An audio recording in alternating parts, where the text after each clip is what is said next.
सी यहाँ पे जो ये है ना, देखो इतना तो पता है कि अगर हमने डेली कॉस्ट निकालनी है ईच TV1 एंड TV2 की, तो हमें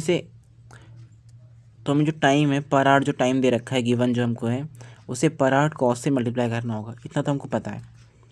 सो अभी जैसे यहाँ पे ये मैट्रिक्स तो समझ में आ रही है कैसे मैट्रिक्स बनाई है हमने, ये वाली मैट्रिक्स कैसे बनाई है ये तो समझ में आ रहा है कि यहाँ जो टाइम लिखा है 1 एंड 2 ये डॉक्यूमेंट्री का टाइम है, एंड वैरायटी प्रोग्राम का 3 एंड 1.5 हमारा वैरायटी प्रोग्राम का टाइम है। एंड यहाँ पे जो ऊपर कॉस्ट लिखी है वो हमारी डॉक्यूमेंट्री की कॉस्ट है, एंड जो नीचे लिखी है वो वैरायटी प्रोग्राम की कॉस्ट है। तो अगर मैं नॉर्मली मल्टीप्लाई कर दूँ नॉर्मली, तो 1 तो हो जाएगा 50 से, जो कि अच्छी बात है क्योंकि ये टाइम भी डॉक्यूमेंट्री का है एंड मल्टीप्लाई भी डॉक्यूमेंट्री की प्राइस से हो रहा है। बहुत अच्छी बात है, खुशी की बात है। बट जो 2 है ना, ये मल्टीप्लाई हो जाएगा 200 से। बट ये 2 आवर जो टाइम है वो डॉक्यूमेंट्री का है, बट मल्टीप्लाई हो गया वैरायटी प्रोग्राम के प्राइस से। नॉर्मली ऐसे मल्टीप्लाई होता है, ये ऐसे मल्टीप्लाई होता है नॉर्मली, ये तो मल्टीप्लाई होता है ना मैट्रिक्स का। तो ये तो हो जाएगी, गड़बड़ हो जाएगी बहुत ज़्यादा। मुझको ऐसा नहीं चाहिए, मुझको चाहिए डॉक्यूमेंट्री का जो टाइम है वो मल्टीप्लाई हो डॉक्यूमेंट्री की प्राइस से ही। नॉर्मली बच्चे इसे याद करते हैं ना इसको, कि जो यहाँ लिखा है इस साइड में वो ऊपर होना चाहिए, ऊपर। तभी ऊपर तो TV1 TV2 लिखा है, मुझे इसको ऊपर लेके आना है, तब मल्टीप्लाई करता हूँ। जो यहाँ पे लिखा हो यहाँ ऊपर लिखा होना चाहिए, साइड में नहीं, ऊपर लिखा होना चाहिए। बच्चे नॉर्मली से ऐसे याद करते हैं, बट मैं इसे ऐसे याद नहीं करता, मैं इसे लॉजिकली याद करता हूँ कि अगर ये डॉक्यूमेंट्री का टाइम है तो डॉक्यूमेंट्री प्राइस ही मल्टीप्लाई होना चाहिए।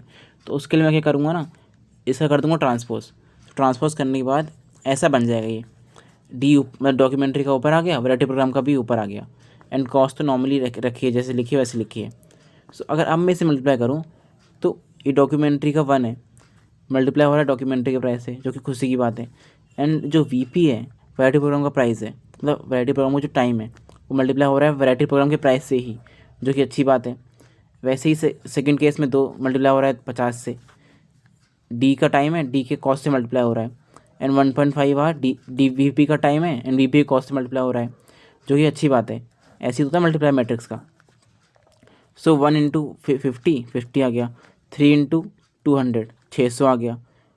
इसका ऑर्डर है बेसिकली 2 का, एंड इसका ऑर्डर है रो पहले आती है ना, तो 2 रो है इसमें एंड 1 कॉलम है।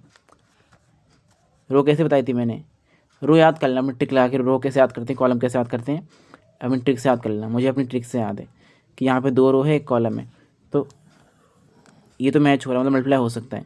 तो रिजल्टेंट मैट्रिक्स जो आएगी उसमें 2 रो होंगे 1 कॉलम होगा।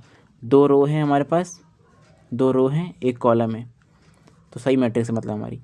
तो 1 मल्टीप्लाई हुआ 50 से एंड 3 मल्टीप्लाई हुआ 200 से, तो 50 प्लस 600 इसे 650, एंड 2 मल्टीप्लाई हुआ 50 से 100 हो गया, 1.5 मल्टीप्लाई हुआ 200 से 300 हो गया, 400 आ गया।